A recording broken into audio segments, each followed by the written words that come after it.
இன்னைக்கு நான் பேச போற தலைப்பு 12 கோத்திரங்கள் 12 துறைகள், 12 tribes and 12 departments. கர்த்தர் வந்து இப்போ நம்ம தமிழ்நாடு எடுத்துக்கோமே, அதில் வந்து நிறைய 234 தொகுதிகள் இருக்கு. கரெக்டா இல்லையா? அதில் வந்து நிறைய தொகுதிகள் இருக்கு, நிறைய அமைச்சர்கள் வச்சிருக்காங்க. ஒரு சில அமைச்சர்களுக்கு வந்து ஒரு தொகுதி மட்டும் கொடுப்பாங்க, ஒரு சிலருக்கு 2, 3 மேற்பட்ட அந்த மாதிரி தொகுதிகள்லாம் கொடுப்பாங்க. இப்போ எனக்கு இந்த ஆதியாகமம் 49 எடுத்துக்கலாம்.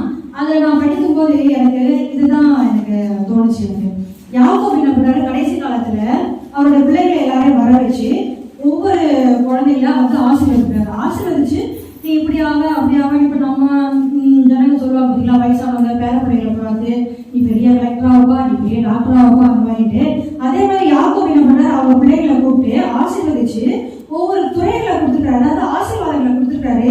எனக்கு என்னுடைய கண்ணுக்கு இது வந்து என்னோட சின்ன அறிவுக்கு எனக்கு வந்து இது ஒரு துறைகளா எனக்கு தோணுச்சு. 49 யாக்கோபு தன் குமாரரை அழைத்து நீங்கள் கூடி வாருங்கள், கடைசி நாட்களில் உங்களுக்கு நேரும் காரியங்களை அறிவிப்பேன். ஃபர்ஸ்ட் குழந்தைக்கு ஃபர்ஸ்ட் பிள்ளை வந்து அவருக்கு ரூபன், அவர்கிட்ட சொல்றாரு, ரூபனே நீ என் சேஷ்ட புத்திரன், நீ என் சத்துவமும் என் முதல் பலனுமானவன், நீ மேன்மையில் பிரதானமும் வல்லமையும் விசேஷமானவன் அப்படின்றாரு. அவர் ஆசீர்வதிக்கிறாரு. ஆனா அவர் வந்து எந்த துறையும் கொடுக்கல. ஏன்னாக்கா அவர் வந்து ஒரு தன்னுடைய தகப்பனுக்காக அந்த பாவம் பண்ணிட்டதுனால அவருக்கு என்ன வந்து ஒரு ஆசீர்வாதம் அவருக்கு கொடுக்கல. அதாவது ஒரு எந்த துறையும் அவருக்கு கொடுக்கப்படல. அடுத்தது வந்து சிமியோனும் லேவியும் கூப்பிடுறாரு. சிமியோனும் லேவியும் ஏக சகோதரர்கள், அவருடைய பட்டயங்கள் கொடுமையான கருவிகள். ஏக சகோதரர்களுடைய அந்த ட்வீட்ஸ் மாதிரி, ஆனா நம்ம ட்வீட்ஸ் கிடையாது, இது எதுக்கு இப்படி கொடுத்துருக்காரு அப்படின்னு யோசிக்கும் போது அவங்க 2 பேரும் என்ன பண்றாங்க, தன்னுடைய தங்கச்சிக்காக என்ன பண்றாங்க, ஒரு ஊரையே போயிட்டு எல்லாரையும் வெட்டி போட்டு தன்னுடைய தங்கச்சி தீனாளுக்காக எல்லாரையும் வெட்டி போட்டுறாங்க. அதனால இவர் என்ன சொல்றாரு, அவங்க 2 பேரும் கொடுமையான கருவிகள் அப்படின்றாரு. இதுல சிமியோனை விட்டுருவோம், நம்ம லேவி எடுத்துப்போம். லேவிக்கு கொடுக்கப்பட்ட துறை என்னன்னாக்கா அறநிலையத்துறை. ஏன்னா அவர் இப்ப அறநிலையத்துறையில இப்ப கோவில் இதெல்லாம் பாக்குறாங்க பார்த்தீங்களா, பக்தி துறை. லேவிக்கு வந்து ஏன்னா ஆசாரிய ஊழியம் கொடுக்கப்பட்டிருக்குல்ல, அது இதுக்கு உதாரணமான ஒரு வசனம் பார்க்கலாம். என்னாகமம் 3:6. நீ லேவி கோத்திரத்தாரை மோசே கிட்ட கர்த்தர் சொல்றாரு, நீ லேவி கோத்திரத்தாரை சேர்த்து அவர்கள் ஆசாரியனாகிய ஆரோனுக்கு பணிவிடை செய்யும்படி அவர்களை நிறுத்து. அவர்கள் ஆசாரிப்பு கூடாரத்திற்கு முன்பாக அவருடைய காவலையும் எல்லா சமயம் காவலையும் காத்து வாசஸ்தலத்தின் பணிவிடை வேலைகளை செய்ய கடவர்கள். மோசே இந்த கோத்திரம் தான், உங்களுக்கு தெரிஞ்சிருக்கும், லேவி கோத்திரம் தான். அதுக்கு உதாரணம் வந்து யாத்திராகமம் 2:1 அவருடைய கதையை சொல்லியிருப்பாங்க. அதாவது லேவியில இருந்து ஒரு குடும்பத்துல வந்து ஒருத்தர் இருக்கிறாரு. அவர் வந்து குழந்தை பிறந்தது நாணல் பெட்டியில வச்சாங்க, வளர்த்தாங்க, போதிவாரிப்போ அந்த கதையெல்லாம் ஸ்டோரிலாம் அவங்களுக்கு தெரியும். மோசே வந்து லேவி கோத்திரத்தை சேர்ந்தவர் தான். இந்த ஒவ்வொரு கோத்திரத்திலையும் வந்து கர்த்தர் என்ன பண்றாரு, ஒவ்வொரு சிறப்பான ஆட்களை வந்து எழுப்புறாரு. அதை நம்ம பார்க்கலாம். அடுத்தது யூதா கோத்திரத்தை பத்தி சொல்றாரு. யூதாவே நீ சகோதரரால் புகப்படுபவன் நீயே, உன் கரம் உன் சத்துருக்களுடைய பிடரின் மேல் இருக்கும், உன் தகப்பனுடைய புத்திரர் உன் முன் பணிவார்கள் அப்படின்றாரு. யூதா கோத்திரத்துக்கு வந்து என்ன துறை கொடுத்துருக்காருன்னா, இப்போ நிறைய அமைச்சர்கள் இருக்காங்க, எல்லா அமைச்சருக்கும் மேலான ஒரு அமைச்சர் இருக்கிறாரு, அவர் தான் முதலமைச்சர். நான் வந்து யூதா கோத்திரத்துக்கு கொடுத்துருக்கிறது, நான் வந்து அவர் வந்து அவர் தான் முதலமைச்சர். ஏன்னா ஆண்டவராகிய இயேசு கிறிஸ்து வந்து இந்த கோத்திரத்துல தானே வராரு. ஆதாரமான ஒரு வசனம் வந்து ஏசாயா 65:9, யாக்கோபிலிருந்து ஒரு வித்தையும் யூதாவிலிருந்து என் மலைகளை சுதந்திரிப்பவரையும் எழும்ப பண்ணுவேன் என்று கர்த்தர் இயேசுவை குறித்து சொல்கிறாரு. இந்த யூதா கோத்திரத்துல இருந்து யாரெல்லாம் வராங்கன்னா, என்னாகமம் 13:6 வந்து காலேப் வராரு. காலேப் வந்து எப்புனேயின் குமாரன் காலேப் வந்து இந்த யூதா கோத்திரத்தை சேர்ந்தவர் தான். இன்னொருத்தர் வந்து சாமுவேல் வராரு. 1 சாமுவேல் 11, 12, 13 சாமுவேல் வந்து தாவீதை அபிஷேகம் பண்றாரு. தாவீதை அபிஷேகம் பண்ணி யூதா கோத்திரத்துக்கு ராஜாவா வைக்கிறாரு. மொர்தெகாயும் இந்த யூதா கோத்திரத்தை சேர்ந்தவர் தான். எஸ்தர் 10வது அதிகாரம் 3வது வசனத்துல யூதனாகிய மொர்தெகாய் அப்படின்னு எழுதியிருக்கு. அப்ப யூதா கோத்திரத்துல வந்து இவ்வளவு பேர் வராங்க. ஆண்டவராகிய இயேசு கிறிஸ்து இந்த யூதா கோத்திரத்துல இருந்து தான் வராரு. அடுத்தது வந்து செபுலோன் கோத்திரத்தை சொல்றாரு. செபுலோன் கடற்கரை அருகே குடியிருப்பான், அவன் கப்பல் துறைகமாய் இருப்பான், அவன் எல்லை சீதோன் வரைக்கும் இருக்கும். ஆக்சுவலா பாத்தீங்கன்னா இந்த வசனம் படிக்கும் போதுதான் எனக்கு இந்த ஸ்ட்ரைக் ஆச்சு, இந்த மெசேஜே எனக்கு ஸ்ட்ரைக் ஆச்சு. இதுலயே சொல்லியிருப்பாங்க பாருங்களேன், கடல்துறை நான் அவங்களுக்கே சொல்லியிருப்பாங்க. அப்பதான் நான் மற்ற கோத்திரம் தான் எடுத்து படிக்க ஆரம்பிச்சப்போ, ஆமா இவங்க எல்லாருக்கும் ஒரு துறை வந்து இவருக்கு கொடுக்குறாரு, யாக்கோபே கொடுக்குறாரு அப்படின்னு சொல்லிட்டு இதுலயே கொடுத்துட்டாங்க கடல்துறை. இதுக்கு உதாரணமான ஒரு வசனம் வந்து ஏசாயா 9வது அதிகாரம் 1வது வசனம். ஆகிலும் அவர் செபுலோன் நாட்டையும் நப்தலி நாட்டையும் இடுக்கமாய் ஈனப்படுத்தின முந்தின காலத்தில் இருந்தது போல அது என்றால் அவர் கடற்கரை அருகிலும் யோர்தான் நதியோரத்தில் உள்ள புறஜாதியருடைய கலிலேயாவாகிய அத்தேசத்தை மகிமைப்படுத்துவார் அப்படின்னு சொல்லிட்டு உதாரணமா கொடுத்திருக்காங்க. அடுத்தது வந்து இசக்காரை குறித்து என்ன சொல்லிருக்காங்கன்னா, இசக்கார் 2 பொதியின் நடுவே படுத்துக் கொண்டிருக்கிற பலத்த கழுதை. அந்த காலத்துல பாத்தீங்கன்னா டிரான்ஸ்போர்ட், நான் வந்து கொடுத்த துறை வந்து டிரான்ஸ்போர்ட் துறை, போக்குவரத்து துறை. ஏன்னாக்கா அந்த காலத்துல வந்து டிரான்ஸ்போர்ட் பண்றதுக்கு என்ன பண்ணிருப்பாங்க, கழுதைகளையும் ஒட்டகங்களையும் தான் யூஸ் பண்ணிருப்பாங்க. அப்ப வந்து இவர் சொன்னாரு 2 பொதிகை நடுவே படுத்துக் கொண்டிருக்கிற பலத்த கழுதை அப்படின்னு சொல்றாரு. இதுக்கு உதாரணமான ஒரு வசனம் உபாகமம் 33:18-19 செபுலோன் இசக்கார் 2 பேரும் வந்து கர்த்தர் கனெக்ட் பண்ணி சொல்றாரு. என்ன சொல்றாருன்னா, செபுலோனே நீ வெளியே புறப்பட்டு போகையிலும், இசக்காரே நீ உன் கூடாரங்களில் தங்குகையிலும் சந்தோஷமாயிரு. ஜனங்களை அவர்கள், அதாவது இசக்காரும் செபுலோனும் மலையின் மேல் வரவழைத்து அங்கே நீதியின் பலிகளை இடுவார்கள் அப்படின்னு சொல்லிட்டு செபுலோன் இசக்காரை கனெக்ட் பண்ணி சொல்றாரு. நான் இசை ஒருவேளை 2 பேரும் வந்து எக்ஸ்போர்ட் இம்போர்ட் பண்றதுக்கு இந்த கடற்துறையில போய் அவங்க வேலை செய்வாங்களோ அப்படின்னு சொல்லிட்டு எனக்கு அந்த மாதிரி தோணுச்சு. அடுத்தது வந்து தான் கோத்திரத்தை எடுக்கிறாரு. தான்க்கு என்ன சொல்றாருன்னா, குதிரையின் மேல் ஏறி இருக்கிறவன் மல்லாதி விடுபடியாய் அதன் குதிக்காலை கடிக்கிறதுக்கு, அது முன்னாடி 16வது வருஷம் படிக்கலாம். தான் இஸ்ரவேல் கோத்திரங்களில் ஒரு கோத்திரமாகி தன் ஜனத்தை நியாயம் விசாரிப்பான். இதுலயே அவங்களே சொல்லிட்டாங்க, நியாயம் விசாரிப்பான்னா சட்டத்துறை வந்து அவருக்கு வந்து தானுக்கு கொடுத்திருக்கிறாரு. இதுல வந்து நியாயாதிபதிகள் புஸ்தகத்துல வந்து சிம்சோன் இருக்காரு. அப்போ இந்த தான் வம்சத்துல இருந்து சிம்சோன் வராரு. நான் முன்னாடியே சொன்னது போல ஒவ்வொரு கோத்திரத்தில இருந்து ஒவ்வொரு சிறப்பான மனுஷர்களை வந்து கொடுக்குறாரு. அது வந்து என்னப்போ ஒரு அதிகாரம் ஆரம்பிக்கும் போது இந்த லேவி குடும்பத்திலிருந்து ஒருத்தர் இருக்கிறாரு அப்படின்னு சொல்லிட்டு அப்படிதான் ஆரம்பிப்பாங்க. அப்போ பாத்தீங்கன்னா நம்ம யோசிச்சு பார்த்தோம்னா ஒவ்வொரு கோத்திரத்துல இருந்து ஒவ்வொரு ஜனங்களை அவர் வந்து கர்த்தர் வந்து வெளிப்படுத்தி காமிக்கிறாரு. இதுல உதாரணமாக நியாயாதிபதிகள் 13:2 தான் வம்சத்தானாகிய சோரா ஊரான ஒரு மனுஷன் இருந்தான். அவன் பேர் மனோவா. அவன் மனைவி பிள்ளை பெறாத மலடியா இருந்தார். அந்த ஸ்டோரி நம்மளுக்கு தெரியும். 24வது வசனத்துல பின்பு அந்த ஸ்திரீ ஒரு குமாரனை பெற்று அவனுக்கு சிம்சோன் என்று பெயரிட்டார். அப்போ ஒரு வல்லமையான ஒரு, ஏன்னா அந்த அவர் வந்து சிம்சோன் வந்து எந்த புக்ல இருக்கிறாருன்னா நியாயாதிபதிகள் இருக்கிறார், நியாயம் விசாரிக்கிற நியாயாதிபதிகள் இருக்கிறார். அதனால அவர் சட்டத்துறைன்னு நாளையே கொடுத்தார். அடுத்தது காத் கோத்திரத்தை கூப்பிடுறாரு. காத் கோத்திரத்துக்கு என்ன சொல்றாரு அவரு, காத் என்பவனவே ராணுவ கூட்டம் பாய்ந்து விடும். அவரே சொல்லிடுறாரு, யாக்கோபே சொல்லிடுறாரு, ராணுவ கூட்டம் பாய்ந்து விடும், முடிவிலே அதன் மேல் அவன் பாய்ந்து விடுவான் அப்படின்னு சொல்லிட்டு அவன் வந்து சிங்கத்தை போல் தங்கி உபாகமம், இதுக்கு உதாரணமான வசனம் உபாகமம் 33:20 அவன் சிங்கத்தை போல் தங்கி இருந்து புயத்தையும் உச்சந்தலையும் பீறி போடுவான் அப்படின்ட்டு அவருடைய ராணுவ குணத்தை குறித்து அதாவது இதுல குறிப்பிடப்பட்டிருக்கு. அடுத்தது ஆசேருக்கு கர்த்தர் என்ன சொல்லியிருக்காருன்னா, ஆசேருடைய ஆகாரம் கொழுமையா இருக்கும், ராஜாக்களுக்கு வேண்டிய ருசி வர்க்கங்களை அவன் தருவான். ஆசேருக்கு நான் கொடுத்த துறை வந்து உணவுத்துறை, ஏன்னா ராஜாக்களுக்கு வேண்டிய ருசி வர்க்கங்களை அவன் தருவான் அப்படின்னு சொல்லிட்டு யாக்கோபே சொல்லிடுறாரு. அதனால ஆசேருக்கு கொடுக்கக்கூடிய துறை வந்து உணவுத்துறை. அடுத்தது நப்தலியை பார்த்து என்ன சொல்றாரு, நப்தலி விடுதலை பெற்ற பெண்மான் இன்பமான வசனங்களை வசனிப்பான் அப்படின்னு சொல்லிட்டு நப்தலிக்கு வந்து ஒரு கல்வித்துறை, கலைத்துறை கொடுக்கலாம், கல்வித்துறை 2 துறையுமே கொடுக்கலாம். இதுக்கு உதாரணமான ஒரு வசனம்னா 1 ராஜாக்கள் 7:13 ராஜாவாகிய சாலமோன் ஈராம் என்னும் ஒருவனை தீர்விலிருந்து அழைப்பித்து இவன் தீர்விலிருந்து அழைப்பித்தார். இவன் நப்தலி கோத்திரத்தாலாகிய ஒரு கைப்பெண்ணின் மகன். இவன் வந்து தகப்பன் தீரு தேசத்தான கண்ணான அந்த பிரான்ஸ் ஒர்க்கு, கண்ணான என்னன்னு புரியல எனக்கு. அப்புறம் இங்கிலீஷ் பைபிள்ல பார்த்தப்போ பிரான்ஸ் ஒர்க்கர் அப்படின்னு கொடுத்தது. இவன் சகலவித வெண்களையும் செய்யத்தக்க யுக்தியும் புத்தியும் அறிவும் உள்ளவனாய் இருந்தான். அப்போது இவங்களுக்கு கலைத்துறையில கொடுக்கலாம். இன்னொரு வசனம் வந்து உதாரணம் சங்கீதம் 147:19 யாக்கோபுக்கு தம்முடைய வசனங்களையும் இஸ்ரவேலுக்கு தமது பிரமாணங்களையும் தமது நியாயங்களையும் அறிவிக்கிறார். வேற எந்த கோத்திரத்துக்கு வேற எந்த ஜனங்களுக்கும் இஸ்ரவேலுக்கும் வந்து அவரோட வசனங்களை கொடுக்கறதில்லை, நியாயப்பிரமாணங்களை கொடுக்கறதில்லை அப்படின்ட்டு உதாரணமான ஒரு வசனம் இருக்கு. அடுத்தது வந்து யோசேப்பு வந்து கனித்தரும் செடி, அவன் நீர் ஊற்றடையில் உள்ள கனித்தரும் செடி. அப்ப யோசேப்புக்கு என்ன ஒரு துறை கொடுத்திருக்காருன்னா வேளாண் துறை. இன்னொரு வந்து நிதி அமைச்சர்கள் கூட கொடுக்கலாம். ஏன்னா எல்லா கோத்திரங்களுக்கும் சுவர் போட்டவரே இந்த யோசிப்பு தான். அது வெளியே தெரியும். எகிப்து தேசத்துல இருந்து ரொம்ப ஞானமா வழிநடத்துறாங்க. பஞ்சம் வந்தது, ரொம்ப ஞானமா வழிநடத்தி அந்த நிதிநிலையை சரிப்படுத்தி எல்லாருக்கும் சாப்பாடு போட்டு பஞ்சம் உண்டாகாதபடி பாதுகாத்தவர் வந்து யோசேப்பு. அதனால அவருக்கு வந்து நிதி அமைச்சர் கொடுக்கலாம். இதுக்கு ஆப்டான வசனம் வந்து உபாகமம் 33:15 ஆதி பர்வதங்களில் உண்டாகும் திரவியங்களினாலும் நித்திய மலைகளில் பறக்கும் கொடுக்கும் அருமையான தானியங்களினாலும் ஆசீர்வதிக்கப்படுவதாக அப்படின்ட்டு யோசேப்பை குறித்து உபாகமத்துல மோசேயா சொல்றாரு. இதுக்கு வந்து இந்த யோசேப்பு கோத்திரத்துல வந்து யார் வராங்கன்னாக்கா கிதியோன் வராரு. இதுல வந்து 2 கோத்திரமா பிரிச்சிருக்காங்க. மனாசே கோத்திரம் ஒண்ணு, எப்ராயிம் கோத்திரம் ஒண்ணு.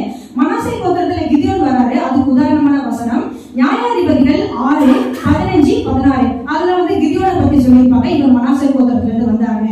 எப்ராயிம் கோத்திரத்துல இருந்து யார் வராங்கன்னா நூனின் குமாரன் யோசுவா வராரு. அதுக்கு உதாரணமான வசனம் 1 சாமுவேல் 1:1. அதுல வந்து எல்கானாவும் அன்னாளையும் பத்தி குறிப்பிடுறாங்க. அன்னாளுக்கு குழந்தை இல்லை. அதுக்கப்புறமா சபைக்கு போறாங்க, ஜெபிக்கிறாங்க, சாமுவேல் போடுறாரு. அடுத்தது வந்து பென்யமீன் கோத்திரம், கடைசி கோத்திரம் வந்து பென்யமீன் கோத்திரம். பென்யமீனை பத்தி என்ன சொல்றாங்கன்னா 27வது வசனம், ஆதியாகமம் 49:27. பென்யமீன் பீரிக்கிற ஓநாய் அப்படின்னு சொன்னாரு. இது எதுக்கு ஓநாயை பத்தி எக்ஸாம்பிள் கொடுத்திருக்கிறாரு அப்படின்னு யோசிச்சாங்க. பீரிக்கிற ஓநாய் கொடுத்துருக்காரு, எதுக்கு அந்த பிள்ளைய போயிட்டு அப்படி சொல்லியிருக்கிறாரு அப்படின்ட்டு யோசிச்சு பார்த்தப்போ, அந்த ஓநாயை பத்தி சர்ச் பண்ணி பார்த்தப்போ அது வந்து ரொம்ப சிறப்பான நான் கொடுத்த துறை வந்து பாதுகாப்பு துறை அல்லது காவல்துறை, ரொம்ப சிறப்பான வேட்டை விலங்கு அப்படின்ட்டு ஓநாயை பத்தி சொல்றாங்க. அவங்க என்ன பண்ணுவாங்க, வேட்டையாட போகும்போதும் சரி, இல்லை ஒரு இடத்துல இருந்து இன்னொரு இடத்துக்கு போகும்போது சரி, வந்து 5 பேட்சா, அதாவது லைனா போறாங்க, ஆனா 5 பேட்சா பிரிச்சுக்கிறாங்க. மூப்பர் வந்து முன்னாடி வயசான ஓனாய் வந்து ஃப்ரண்ட்ல போகுது, அதுக்கப்புறமா கொஞ்சம் இளைஞர்கள் போறாங்க, அப்புறம் சின்ன குழந்தைங்க பெண்கள் அப்படி போறாங்க, அதுக்கப்புறமா லாஸ்டா வந்து சிங்கிளா ஒரு ஓனாய் வருது. ஃபர்ஸ்ட் எதுக்காக அந்த மாதிரி வயசான ஓனாய் போகுதுன்னா, முதல்ல எதிரிகள் வந்தாங்கன்னாக்கா அந்த அதால முடிஞ்ச அளவுக்கு அந்த எதிரியை வந்து அது போராடுவான். அதால முடியலன்னும் போது அடுத்தது வர இளைஞர்கள் வந்து அவங்கள பாதுகாப்பாங்களாம். கடைசியா ஒரு ஓனாய் வந்து எதுக்குன்னா அதுதான் தலை, அவர் தான் ஹெட்டா. அவர் என்ன பண்ணுவாரு, எல்லாரையும் முன்னாடி அனுப்பிட்டு எல்லாரும் பத்திரமா போறாங்களா நம்ம கூட்டத்தான் சொல்லிட்டு பாதுகாப்பா வருவாங்க. அதனால நான் கொடுத்தது அவர் வந்து பாதுகாப்பு துறை பென்யமீனுக்கு. இதுல உதாரணமான ஒரு வசனம் நியாயாதிபதிகள் 3:15. பென்யமீன் கோத்திரத்தானாகிய கேராவின் மகன் ஏகூத் என்னும் ரட்சகனை இஸ்ரவேலுக்காக எழும்ப பண்ணினார். அவர் அந்த ஏகூத் என்ன பண்றாரு, ஐயா பிரசங்கம் பண்ணும்போது சொல்லியிருக்காங்க, பென்யமீன் கோத்திரத்துல இருக்கவங்க லெஃப்ட் ஹேண்ட் பழக்கவங்க நிறைய பேர் இருப்பாங்க, எல்லாரும் சிறந்த ஒரு வீரர்கள், யுத்த வீரர்கள் அப்படின்னு சொல்லியிருப்பாங்க. நம்ம ஞாபகம் இருக்கும் நம்மளுக்கு. அப்ப அவர் என்ன பண்றாரு, மோவாபின் ராஜா எக்லோனை வந்து அந்த லெஃப்ட் ஹேண்ட்லயே குத்தி போடுறாரு. அவர் இடத்துக்கே போய் குத்தி போடுறாரு. 30வது வசனம் வந்து அதனாலே தேசம் 80 வருஷம் அமைதலா இருந்தான். அப்ப பாருங்க, பென்யமீன் கோத்திரம்னா சின்ன கோத்திரம், ஆனா அதுல இருக்கிற வீரர்கள்லாம் ரொம்ப பயங்கரமான வீரர்கள். 80 வருஷம் தேசம் அமைதலா இருந்துச்சுன்னா 30வது வசனத்துல சொல்லியிருக்காங்க. அப்ப பாருங்க எவ்வளவு பெரிய விஷயம் பாருங்க. இதுக்கு ஆப்டான வசனம் என்னன்னா 1 சாமுவேல் 9:16. கர்த்தர் சாமுவேல் கிட்ட பென்யமீன் நாட்டானே ஒரு மனுஷனை அபிஷேகம் பண்ணி, அதுல வந்து அந்த வசனம் அந்த மாதிரி வரும். பென்யமீன் கோத்திரத்துல இருந்தா முதல் ராஜா சவுல் வராரு. அதுக்கு ஆப்டான வசனம் வந்து 1 சாமுவேல் 9:16. அதுக்கப்புறமா இப்போ 12 கோத்திரங்களையும் யாக்கோபு வந்து ஆசீர்வதிக்கிறாரு. 12 கோத்திரங்களையும் ஆசீர்வதிச்சாரு. இந்த 12 கோத்திரங்களையும் என்ன பண்றாரு, யாக்கோபு ஆசீர்வதிச்சுட்டு அவரோட மரணம் அடைஞ்சாரு. அவரோட மரணத்துக்கு அப்புறமா மோசே ஐயா வழி நடத்துறாரு. மோசே, அது உங்களுக்கே தெரியும், மோசே ஐயா வழி நடத்தி எகிப்தில இருந்து கானான் தேசத்துக்கு கொண்டு வராரு. அதுக்கப்புறமா மோசே ஐயா இறந்து போறாரு. அவர் என்ன பண்றாரு, பொறுப்பை யோசுவா கிட்ட ஒப்படைச்சிடாரு. யோசுவா என்ன பண்றாரு, இவங்க எல்லாரையும், அதாவது 12 கோத்திரத்தாரையும் கூப்பிட்டு அப்ப யோசுவா கிட்ட அவர் ஒப்படைக்கிறாரு. யோசுவா என்ன பண்றாரு, இந்த மொத்த 12 கோத்திரங்களையும் கூப்பிட்டுக்கிட்டு கானான் தேசத்துக்கு உள்ள போறாங்க. கானான் தேசத்துல இருக்கிற எல்லா சத்துருக்களையும் அவர் வந்து முறியடிச்சு எல்லாரையும் வந்து அந்த 12 கோத்திரங்களும் அந்த எல்லாருக்கும் அவருக்கு வந்து பிரிச்சு கொடுத்துறாரு. தேசத்தை வந்து பிரிச்சு கொடுக்குறாரு அவரு.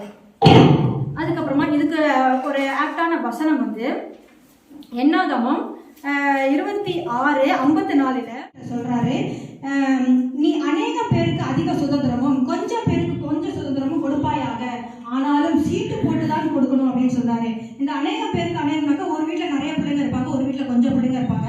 அப்போ வந்து நிறைய பிள்ளைங்க இருக்கிற வீட்டுல குடும்பத்துல வந்து நிறைய இடம் அவங்களுக்கு கொடுங்க, கொஞ்சம் பிள்ளைங்க இருக்கிறவங்களுக்கு கொஞ்சம் இடம் கொடுங்க அப்படின்னு சொல்லிட்டு எல்லா தேசத்தையும் வந்து அவங்க பங்கிட்டு கொடுக்குறாங்க. என்னாகமம் 34:17 தேசத்தை பங்கிட்டு கொடுப்பவர்கள் யாருனாக்கா, அது கூட கர்த்தர் சொல்றாரு. அதாவது இந்த வசனம்லாம் படிக்கும்போது எவ்வளவு கர்த்தர் நேர்த்தியா வழி நடத்துறாரு, ரொம்ப அழகா கிளியரா புரியுது. யார் பங்கிட்டு கொடுக்கணும், யார் வழி நடத்தணும், யார் எங்க கொண்டு போகணும். அப்புறம் தேசத்தை பிரிக்கும் போது கூட பாருங்க ரொம்ப அழகா சொல்லுவாரு, கானான் தேசத்துடைய எல்லை எங்க ஆரம்பிச்சு எங்க முடிக்கணும், அதாவது ஈஸ்ட் வெஸ்ட் நார்த் சவுத் அந்தந்த சைட்ல எங்கெங்க ஆரம்பிக்கணும் எங்கெங்க முடியணுன்றத கூட ரொம்ப அழகா நேர்த்தியா அப்படியே அப்படியே போட்டு கொடுக்குறாங்க. இந்த வசனம்லாம் படிக்கும்போது இந்த வெள்ளக்காரங்களாம் ஏன் இவ்வளோ கரெக்டா எல்லாத்தையும் ரொம்ப அழகா பண்றாங்களே அப்படின்னு யோசிக்க தோணும். அப்போதான் நினைச்சேன் இந்த மாதிரி இவங்கெல்லாம் இந்த பைபிள் படிக்கிறதுனாலதான் இந்த மாதிரியான ஒரு நேர்த்தியான வேலைகள்லாம் அவங்களுக்கு தெரியுது போல இருக்கு அப்படின்னு சொல்லிட்டு. அப்போ என்னாகும் 34:17 தேசத்தை பங்கிட்டு கொடுப்பவர்கள் யாருன்னு கேட்டாக்கா ஆசாரியனாக எலேயாசாரும் நூனின் குமாரன் யோசுவாவும். இப்போ நம்ம இந்தியா தேசத்தை எடுத்துக்கிட்டோம்னாக்கா காடு மலை பள்ளத்தாக்கு நிலப்பகுதி பாலைவனம் இந்த மாதிரி எல்லாம் இருக்கும். அதாவது சங்க இலக்கியத்தில் சொல்றாங்களே குறிஞ்சி முல்லை மருதம் நெய்தல் பாலை அப்படின்னு சொல்லிட்டு காடு சார்ந்திடம் மலை சார்ந்திடம் வயல் சார்ந்திடம் அந்த மாதிரி அழகா ஒவ்வொரு கோத்திரத்துக்கும் அழகா சூப்பரா பிரிச்சு கொடுத்துருக்காங்க. இந்த கோத்திரம்னாக்கா இது இங்கேருந்து ஆரம்பிக்கணும் இங்கேருந்து முடியணும், இந்த பக்கம் ஆரம்பிக்கணும் இந்த பக்கம் முடியணும் அப்படின்னு சொல்லிட்டு அழகா எல்லாருக்கும் பிரிச்சு கொடுத்துறாங்க. இதுல காலேபுக்கும் யோசுவாக்கும் வந்து ஸ்பெஷலா வந்து அவங்களுக்கு கொடுக்குறாங்க. கர்த்தரே சொல்றாரு காலேபுக்கு இந்த இடத்துல தான் கொடுக்கணும், யோசுவாக்கு இந்த இடத்துல தான் கொடுக்கணும் அப்படின்னு சொல்லிட்டு. அது கேப்டான வசனம் வந்து யோசுவா 15:13 எப்புன்னேயின் குமாரனாகிய காலேபுக்கு யோசுவா கர்த்தர் தனக்கு கட்டளையிட்டபடி ஏனாகின் தகப்பனாகிய அர்பாவின் பட்டணமான எபிரோனை யூதா புத்திரரின் நடுவே பங்காக கொடுத்தான் அப்படின்னு சொல்லிட்டு எப்புன்னேயின் குமாரன் காலேபுக்கு. யோசுவா 19வது அதிகாரம் 50வது வசனத்துல இவருக்கு கொடுக்குறாரு. யாருக்கு? எப்ராயிம் மலை தேசத்தில் இருக்கிற திம்னாத் சாரா என்னும் அவன் கேட்ட பட்டணத்தை அவனுக்கு அவருடைய கர்த்தருடைய வாக்கின்படி கொடுக்கிறார். அப்போ எல்லா கோத்திரத்துக்கும் எல்லாருக்கும் பங்கிட்டு கொடுக்குறாங்க. ஆனா ஒரு கட்டளையிட்டாரு எல்லா கோத்திரத்துக்கும் வந்து அடைக்கல பட்டணம்னு ஒரு பட்டணம் இருக்கணும் அப்படின்னு சொல்லிட்டு. என்னாகமம் 35:11 என்ன சொல்றாருன்னா கைப்பிசகாய் ஒருவனை கொன்று போட்டவன் ஓடி போயிருக்கத்தக்கதாக அடைக்கல பட்டணங்களாக சில பட்டணங்களை குறிக்க கடவீர்கள். 14வது வசனம் யோர்தானுக்கு இப்புறத்தில் 3 பட்டணங்களையும் கானான் தேசத்தில் 3 பட்டணங்களையும் கொடுக்க வேண்டும் அப்படின்னு சொல்றாரு. இதுல வந்து யோசுவா 15 என்ன சொல்றாரு, பங்கு பிரிக்க ஆரம்பிக்கிறாங்க. பிரிச்சதுக்கு அப்புறம் அவங்க எல்லாரும் என்ன பண்றாங்க, அவங்கவுங்க பேரையே அவங்கவுங்க தேசத்துக்கு வச்சிடுறாங்க. எல்லாருக்கும் ஷேர் பண்ணி கொடுத்ததுக்கு அப்புறமா அதுக்கு உதாரணமான வசனம் சங்கீதம் 49:11 அவர்கள் தங்கள் நாமங்களை தங்கள் நிலங்களுக்கு தரிக்கிறார்கள். அவங்கவுங்க பேரையே அவங்கவுங்க ஊருக்கு வச்சுக்கிறாங்க. அவங்க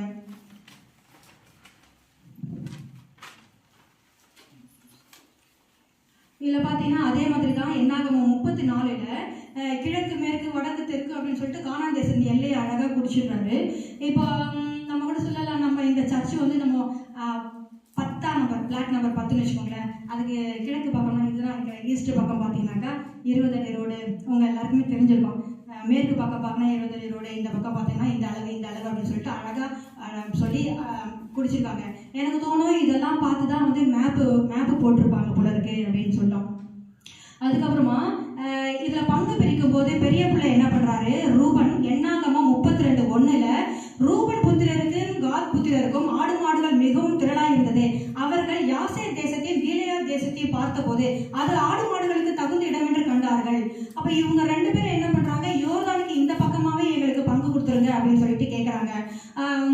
33வது வசனத்துல அப்ப மோசே என்ன பண்றாரு, இவங்க கேட்ட உடனே மோசே என்ன பண்ணுவாரு, கர்த்தர்கிட்ட போய் கேட்பாரு. கர்த்தர் வந்து ஓகே சொல்லிடுவாரு. அதே மாதிரி தான் 33வது வசனத்துல அப்பொழுது மோசே காத் புத்திரருக்கும் ரூபன் புத்திரருக்கும் யோசேப்பின் குமாரனாகிய மனாசேயின் பாதி கோத்திரத்துக்கும் கொடுத்துறாரு. அப்போ மொத்தமா எங்க என்ன ஆகுது, யோர்தானுக்கு இந்த பக்கத்துல 2.5 கோத்திரமும் யோர்தானுக்கு அந்த புறத்துல அந்த பக்கமா அதாவது கானான் தேசத்துல 9.5 கோத்திரமும் கொடுக்குறாங்க. அதுக்கு உதாரணமான வசனம் யோசுவா 14:2 அந்த 2வது வசனத்துல 9.5 கோத்திரங்களுக்கு பங்கிடுறாங்க. எந்த கோத்திரம்னா சீட்டு போடும்போது முதலாவது பென்யமீன், சிமியோன், செபுலோன் அந்த மாதிரி ஒரு கோத்திரமா வந்து இவங்க எல்லாருக்கும் பங்கு போட்டு கொடுத்துட்றாங்க. அடுத்தது வந்து மற்ற 3வது வசனம் மற்ற 2.5 கோத்திரங்களுக்கு மோசே யோர்தானுக்கு அப்புறத்தில் சுதந்திரம் கொடுத்திருந்தான். லேவியருக்கு மாத்திரம் அவர்கள் நடுவே சுதந்திரம் கொடுக்கவில்லை. ஏன்னா அவங்களுடைய வேலை வந்து ஆசாரிய பணி செய்வதுதான். சண்டைக்கு போகும்போது கூட என்ன பண்றாங்க, ஈஸ்ட் வெஸ்ட் நார்த் சவுத்னு அந்த கோத்திரங்கள்லாம் 12 கோத்திரங்கள்லாம் 3 பிரிஞ்சுட்டாங்க. நடுவில் என்ன பண்றாங்க, நியாயப்பிரமாண பெட்டி கொண்டு போறது எல்லாருமே லேவியர்கள் தான் அந்த வேலையை பண்ணிட்டு இருக்காங்க. என்னாகமம் 35:17 நீங்கள் லேவியருக்கு கொடுக்க வேண்டிய பட்டணங்கள் எல்லாம் 48 பட்டணங்கள், அதுல 6 அடைக்கல பட்டணங்கள், 3 யோர்தானுக்கு இந்த புறத்திலும் 3 கானான் தேசத்திலும் கொடுக்கணும் அப்படின்னு சொல்லிட்டு சொல்றாங்க. இப்போ வந்து இப்போ பைபிள் பைபிள் ஃபுல்லாக நீங்கள் பார்த்தீங்கன்னா ஒரு விஷயம், மனாசேயின் பாதி கோத்திரம் மனாசேயின் பாதி கோத்திரம் அப்படின்னு வருதும். நான் இதை படிக்கும்போது ஆண்டவர் கேட்டேன், இது ஏன் இசப்பா மனாசேயின் பாதி கோத்திரம்னு சொல்கிறீங்க, ஏன் மனாசே கோத்திரத்தை மட்டும் பாதி பாதியாக பிரிக்கிறாங்க அப்படின்னு சொல்லிட்டு யோசிச்சுட்டு ஆண்டவர்கிட்ட கேட்டால், எனக்கு வசனங்கள் மூலமாக எனக்கு தெளிவுபடுத்துங்க, இல்லை ஊழியக்காரர் மூலமாக எனக்கு தெளிவுபடுத்துங்க அப்படின்னு சொல்லிட்டு கேட்கும்போது கர்த்தர் வந்து எனக்கு வசனத்தின் மூலமாகவே தெரியப்படுத்தினாரு. என்னாகமம் 26:33 ஏபேரின் குமாரனான செலோபியாத்திற்கு குமாரர் இல்லாமல் குமாரத்திகள் மாத்திரம் இருந்தார்கள். அடுத்தது 27வது அதிகாரத்தை 1வது வசனத்துல யோசேப்பின் குமாரனாகிய மனாசேயின் குடும்பங்களில் மனாசேயின் குமாரனாகிய மாகீரின் மகன் கிலெயாத்துக்கு பிறந்த ஏபேருக்கு புத்திரனாய் இருந்த செலோபியாத்தின் குமாரத்திகளாகிய மக்லால், நோவால், ஒக்லால், மில்கால், திர்சால் என்பவர்கள் வந்து மோசே கிட்ட கேட்குறாங்க, எங்களுக்கும் சொத்துல பங்கு வேணும் அப்படின்னு சொல்லிட்டு கேட்குறாங்க. ஆனால் இந்த மற்ற கோத்திரத்தார் வந்து என்ன பண்ணுறாங்க, கொடுக்கக்கூடாதுன்னு சொல்கிறாங்க. ஏன் கொடுக்கக்கூடாதுன்னா, இந்த பெண்கள் வந்து இன்னொரு வேற கோத்திரத்து பசங்களை கல்யாணம் பண்ணிட்டு அவங்க வேற கோத்திரத்துக்கு போயிடுவாங்க, அப்போ இந்த சொத்தெல்லாம் வந்து அவங்களுக்கு போயிடுமே அப்படின்னு சொல்லிட்டு அவங்களுக்கு கொடுக்கக்கூடாதுன்றாங்க. அப்போ ஆஸ் யூஷுவல் மோசே என்ன பண்ணுறாரு, கர்த்தர்கிட்ட கேட்குறாரு. ஆனால் கர்த்தரே சொல்கிறாரு இந்த 27வது அதிகாரத்தில் வந்து நீங்கள் அவங்களுக்கு கொடுத்தே தான் ஆகணும் அப்படின்னு சொல்லிட்டு. அப்போது நீங்கள் அதில் மேப்பில் நீங்கள் பார்த்தீங்கன்னா பின்னாடி மேப் எடுத்துக்கோங்க, நம்ம பைபிளில் கொடுத்துருக்க மேப் எடுத்துக்கோங்க. அதில் எனக்கு வந்து நானாகவே பார்த்து தெளிவுபடுத்திக்கிட்டேன் எந்த பக்கம் கொடுக்குறாங்க. ஏன்னா என்ன சொல்கிறாங்க, 2.5 கோத்திரத்துக்கு இங்கே கொடுத்தாச்சு, யோர்தானுக்கு இந்த பக்கத்தில் மனாசேயின் பாதி கோத்திரம் ரூபன், காத்து கொடுத்தாச்சு, மீதி 9.5 அந்த பக்கம் கொடுக்குறாங்க. அதில் வந்து மனாசே யோசேப்புக்கு வந்து மனாசே, எப்ராயிம் 2 கோத்திரம் வருது. மேப்பில் வந்து கானான் நாட்டில் இஸ்ரவேல் குலத்தினரின் நிலப்பகுதிகள் அப்படின்னு இருக்க பாருங்க, அந்த மேப் எடுத்துக்கோங்க. அதில் பார்த்தீங்கன்னா கிளியராக இருக்கும் பாருங்க, கிழக்கு ரைட் சைடில் இருக்கு பாருங்க, நடுவில் யோர்தான் நதி இப்படி வருது. கிழக்கு பக்கத்தில் காமிக்கிறாங்க பாருங்க, மனாசே போட்டு கிழக்குன்னு பிராக்கெட்டில் போட்டிருப்பாங்க. அதே நேர் எதிர் லெஃப்ட் சைடில் பார்த்தீங்கன்னா மனாசே மேற்குன்னு போட்டிருப்பாங்க.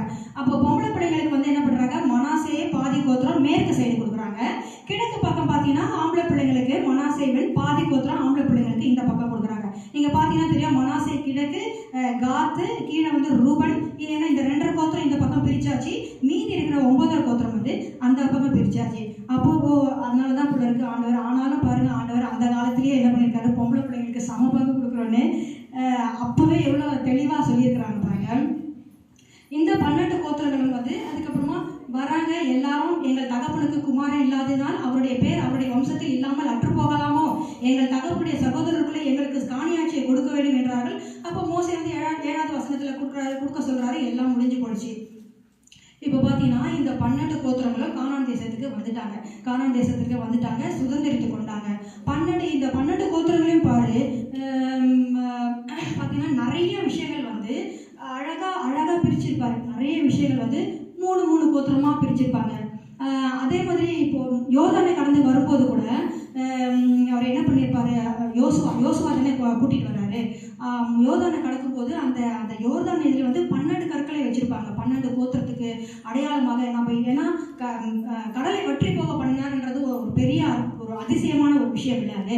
அதனால என்ன பண்ணுவார், யோர்தான் கரை இன்று வரைக்கும் இருக்குது அப்படின்ட்டு வேதாகமம் சொல்லுது. அங்கே 12 கற்களையும் 12 தூண்களையும் அவர் வந்து நிறுத்தி இருப்பாரு அப்படின்னு சொல்லிட்டு.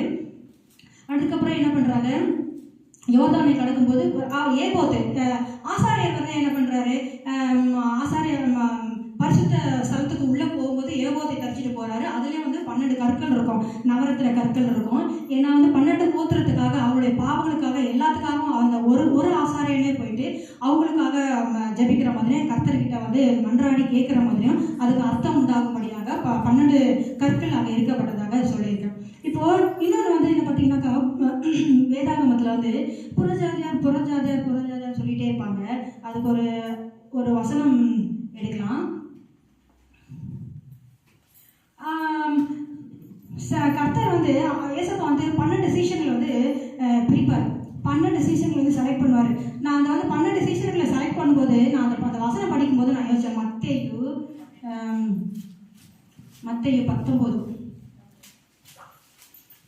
19 நான் நினைப்பேன், ஏன் 10 பேரை ரவுண்டாக 10 பேரை எடுக்க வேண்டியதானே, எதுக்கு அது 12 பேர் அப்படின்னு சொல்லிட்டு இந்த வசனம் படிக்கும்போது நான் யோசிச்சிருக்கேன், நான் எதுக்கு அது 12 பேரை செலக்ட் பண்ணுறாரு அப்படின்னு சொல்லிட்டு.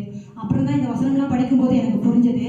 என்ன சொல்கிறாருன்னா, மத்தேயு 19வது அதிகாரம் 28வது வசனத்தில், அதற்கு இயேசு மறுஜென்ம காலத்திலே மனுஷகுமாரன் தம்முடைய மகிமையுள்ள சிங்காசனத்தின் மேல் வீற்றிருக்கும் போது என்னை பின்பற்றின நீங்களும், அதாவது அந்த 12 அப்போஸ்தலர்களும் இஸ்ரவேலின் 12 கோத்திரங்களையும் நியாயம் தீர்க்கிறவர்களாக 12 சிங்காசனங்களின் மேல் வீற்றிருப்பீர்கள் என்று மெய்யாகவே உங்களுக்கு சொல்லுகிறேன் அப்படின்னு சொல்றாரு.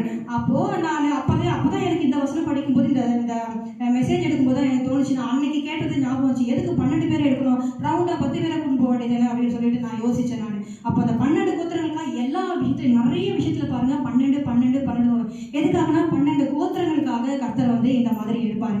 அப்புறம் இன்னொரு விஷயம் வந்து, இந்த புறஜாதி மக்கள் அப்படின்ட்டு நம்ம படிக்கிறோம் பார்த்தீங்களா. மத்தேயு 10வது அதிகாரம் எடுத்துக்கோங்களாம். மத்தேயு 10வது அதிகாரம் 5வது வசனம் 6வது வசனம். அதில் வந்து இந்த 12 வரையும் இயேசு அனுப்புகையில், யார் இந்த 12 சீஷர்களையும் அப்போஸ்தலர்களையும் இயேசு அனுப்புகையில் அவர்களுக்கு கட்டளையிட்டு சொன்னது என்னவென்றால், நீங்கள் புறஜாதியார் நாடுகளுக்கு போகாமலும், இதோட நிறுத்துங்க அப்படின்னோட எனக்கு ரொம்ப மனசு கஷ்டமாயிடுச்சு. என்னப்பா நீங்க சுவிசேஷம் சொல்ல 12 சீஷர்களை அனுப்புறீங்க, நான் புறஜாதி தானே அப்படின்ட்டு நான் யோசிப்பேன். ஆனால் அடிக்கடி நான் கேள்வி கேட்டிருப்பேன் ஏசப்பா கிட்ட. என்ன கேட்டா, இந்த புறஜாதிலாம் யாரு, ஏத்தேரா, எபூசிரா, எமோரியரா, கிர்காசியரா யாருன்னு சொல்லிட்டு நான் அடிக்கடி கேட்பேன். நான் ஏதோ ஒன்றுப்பா, எதா இருந்தாலும், ஆனால் மோவாபியாரை மட்டும் இருக்கவே கூடாது ஏசப்பா அப்படின்னு சொல்லிட்டு நான் அடிக்கடி கேட்டிருப்பேன். ஆனால் இந்த வசனம் படிக்கும்போது எனக்கு ரொம்ப மனசு கஷ்டமாச்சு. என்ன ஏசப்பா, புறஜாதிகள் கிட்ட நீங்கள் போகக்கூடாதுன்னு சொல்லிட்டீங்களே அப்படின்ட்டு. சமாரியர் பட்டணங்களில் பிரவேசியாமலும் காணாமல் போட ஆடுகளாக இஸ்ரவேல் வீட்டாரத்திற்கு போகல் அப்படின்னு சொல்ற, போகையில் பரலோக ராஜ்யம் சமீபத்திருக்கிறது என்று பிரசங்கியுங்கள் அப்படின்னாரு. அப்போ நம்ம நான் புறஜாதியா தானே, என்கிட்ட சொல்லக்கூடாதா சுவிசேஷம், ஏன் நான் பரலோகத்துக்கு போகக்கூடாதா அப்படின்னு சொல்லிட்டு இந்த வசனம் படிக்கும் போதெல்லாம் எனக்கு ரொம்ப மனசு நிஜமாவே வந்து நான் கேட்கல, மனசு கஷ்டமா தான் ஆயிடுச்சு அப்படின்னு சொல்லிட்டு யோசிச்சேன். அதுக்கப்புறமா மறுபடியும் இந்த மெசேஜ் எடுக்கும்போது நல்லா யோசிச்சோம்னாக்கா நல்லா புரியுது. நான் உங்ககிட்ட ஒரு கேள்வி கேட்கறேன், நம்ம பாஸ்டர் என்ன கோத்திரமா இருப்பாரு நீங்க நினைக்கிறீங்க? சீக்கிரம் சொல்லுங்க. எஸ், அதேதான். ஏன்னா பலிபீடத்துல நிக்கிறதுக்கு அதிகாரம் யாருக்கு கொடுக்கப்பட்டிருக்குன்னா லேவி கோத்திரத்துக்கு தான் கொடுக்கப்பட்டிருக்கு. அப்போ போதகர் வந்து என்ன கோத்திரம்? லேவி கோத்திரம். நம்ம புறஜாதியே இல்லை. அம்மா சொல்லுவாங்க அடிக்கடி, நான் புறஜாதில இருந்து வந்தேன், நான் கூட அப்படிதான் சொல்லிட்டு இருந்தேன். இந்த மெசேஜ் ரெடி பண்ண வரைக்கும் நான் புறஜாதி, ஆனா மோவாபியரை மட்டும் இருக்கக்கூடாது ஏசப்பான்னு சொல்லிட்டு. நான் புறஜாதி கிடையாது, 12 கோத்திரத்துல ஒரு கோத்திரம் நான். ஏன்னாக்கா நான் அடிச்சு சொல்றேன். ஏன்னாக்கா இந்த வசனத்தை மறுபடியும் படிக்க என்ன சொல்றாங்க, காணாமல் போன ஆடுகளாக இஸ்ரவேல் வீட்டாரிடத்திற்கு போங்கள், போகையில் பரலோக ராஜ்யம் சமீபத்தில் இருக்கிறது என்று பிரசங்கிங்கள். அப்ப என்கிட்ட தான் பிரசங்கிச்சிருக்காங்க. ஒரு சிஸ்டர் என்கிட்ட வந்து சொன்னாங்க, பரலோக ராஜ்யத்தை பத்தி சொன்னாங்க, ஏசப்பா பத்தி சொன்னாங்க. அப்ப நான் 12 கோத்திரத்துல ஒரு கோத்திரம் தானே, நான் எப்படி பிரஜாதியா இருப்பேன் அப்படின்னு சொல்லிட்டு நான் யோசிச்சேன். அப்போ வந்து நான் வந்து செலக்ட் பண்ணும்போது யூதா, இந்த 12 கோத்திரத்துல என்ன பெஸ்ட் கோத்திரம்னா யூதா கோத்திரம் தான் பெஸ்ட். ஏன்னா ஆண்டவராகிய இயேசு கிறிஸ்து யூதா கோத்திரத்துல தான் வரப்போறாரு. அப்ப நான் சொன்னேன், அப்ப ஏசப்பா நான் பிரஜாதி கிடையாது, நான் யூதா கோத்திரம் நானே அப்படின்னு சொல்லிட்டு நானே சொல்லிட்டு ரொம்ப சந்தோஷப்பட்டுட்டேன். இப்ப யாரெல்லாம், உங்களுக்கு என்ன மாத்திரம் இல்லை, உங்க எல்லாரையுமே சொல்றேன், யாரெல்லாம் நான் உங்ககிட்ட ஒரு கேள்வி கேட்கிறேன், ஆண்டவராகிய இயேசு கிறிஸ்து வர காத்திருக்கிறவங்க யாரெல்லாம் சொல்லுங்க. எல்லாருமே, ஒவ்வொருத்தருமே நம்ம ஆண்டவராகிய இயேசு கிறிஸ்து வர காத்திருக்கோம். அவங்க எல்லாருமே நான் சொல்றேன் யூதா கோத்திரம் தான். ஏன்னா ஆண்டவராகிய இயேசு கிறிஸ்து யூதா ராஜசிங்கம் அந்த கோத்திரத்துல தான் வரப்போறாரு, அந்த கோத்திரத்துல தான் வரப்போறாரு. அதனால நான் யூதா கோத்திரம். ஏன்னாக்கா பிரசங்க என்கிட்ட தான் சுவிசேஷம் சொன்னாங்க. என்னோட சொந்தக்காரங்க ஒரு 500 பேர் வச்சுப்போமே, 500 பேர்ல ஏன் என்கிட்ட வந்து சொல்லணும் சுவிசேஷம்? நான் ஏன் ரட்சிக்கப்படணும்? ஏன்னா ஆண்டவர் வந்து என்ன முன்குறிச்சு வச்சிருக்காரு, என்ன தெரிஞ்சு வச்சிருக்காரு. காணாமல் போன ஆடு யாரு? நான் தான். இஸ்ரவேலர் யாரு? நான் தான். சோ நான் யூதா கோத்திரம், நான் புறஜாதி இல்லை அப்படின்னு சொல்லிட்டு ஆண்டவர்கிட்ட அடிச்சு சொல்லணும். அப்பா நான் இனிமே புறஜாதி நான் சொல்ல மாட்டேப்பா, நான் யூதா கோத்திரம், உங்க கோத்திரம் ஏசுப்பா, ஏன்னா நீங்க வர காத்திருக்கிறேன், நான் காத்திருக்கிறேன், அதனால நான் யூதா கோத்திரப்பா அப்படின்னு சொல்லிட்டு நான் ரொம்ப சந்தோஷமா நான் இருப்பேன். நான் ஆண்டவராகிய இயேசு கிறிஸ்து தாமே சோத்திரம் கட்டாவே. என் தகப்பனே, இந்த வார்த்தைகளை கொடுத்த மகாபரிதான கிருபைகளுக்காக கூட நன்றிகள் தெரிவிச்சு ஏசப்பா. கர்த்த தாமே ஏசப்பா, நான் போதகரை மகிமைப்படுத்த நான் விரும்பவே இல்லை. ஏன்னாக்கா ஏசப்பா, இப்படி ஒரு சபை எங்களுக்கு கொடுத்ததற்காக உங்களுக்கு கூட நன்றிகளை தெரிவிச்சுட்டேன் ஏசப்பா. இது பெரிய சாட்சி தான் ஏசப்பா. என் தகப்பனே, அப்பா என் தகப்பனே, இந்த போதகர் இந்த லேவி குடும்பத்தை சேர்ந்த கர்த்தாவே, இவங்க லேவி குடும்பம் தான் ஏசப்பா. அதை நான் சும்மா சொல்ல, கற்பனையில சொல்ல ஏசப்பா. கண்டிப்பா கர்த்தாவே, வழிபடத்தில் நிற்கிற ஒவ்வொருத்தரும் கர்த்தாவே லேவி குடும்பத்தார், லேவி கோத்திரத்தார் தான் ஏசப்பா. என் தகப்பனே, அப்பா ஆண்டவராகிய இயேசு கிறிஸ்து நீர் வர காத்திருக்கிற ஒவ்வொருத்தரும் நாங்கள் யூதா கோத்திரம் தான் ஏசப்பா. என் தகப்பனே, நாங்கள் இனிமே புறஜாதி இல்லை ஏசப்பா, நாங்கள் எல்லாரும் உம்முடைய பிள்ளைகள் ஏசப்பா. கர்த்தாவே, என் ஆண்டவராகிய இயேசு கிறிஸ்து அப்பா, இந்த ஜனங்கள், அநேக ஜனங்களுக்கு நாங்கள் கர்த்தாவே பரலோக ராஜ்யம் சமீபத்திருக்கிறதுன்னு கர்த்தாவே